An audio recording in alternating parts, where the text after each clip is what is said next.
مجھے جب بھی دنیا کی فکر پریشان کرتی ہے نا، صحت کی فکر ہو، مال کی ہو، اولاد کی ہو، جب بھی کسی چیز کی فکر ہو، میں اس حدیث کو یاد کر لیتا ہوں، اور وہ حدیث ہے من کانت الدنیا ہمہ، جس کا ہم اور غم یہ دنیا کی زندگی ہوئی، فرق اللہ علیہ امرہ، اللہ اس کے تمام کام بکھیر دیتے ہیں، وجعل فقر بین عینیہ، اور فقیری کو، پاورٹی کو اس کی آنکھوں کے سامنے رکھ دیتے ہیں.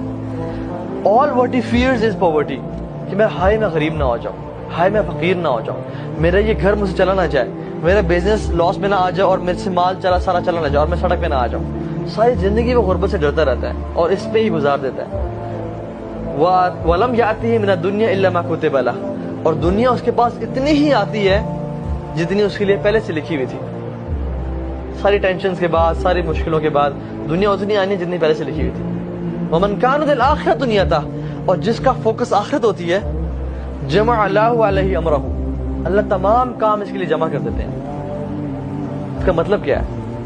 بندہ گاڑی میں نکلا، اس کے 5 کام تھے، گھنٹے 2 گھنٹے میں سارے کام ہو گئے. کوئی شخص ملا، کوئی جاننے والا مل گیا، کسی بندے نے کال کیا، یار آپ پریشان نہ ہو، میں اپنا کام ہی کر دوں گا، اور وہ انسان کام کر کے 2-3 گھنٹے میں فارغ ہو گیا. ہی ہیز ٹائم فار عبادات، he has time for his family, he has time for his physical جو ایکٹیویٹیز کے لیے.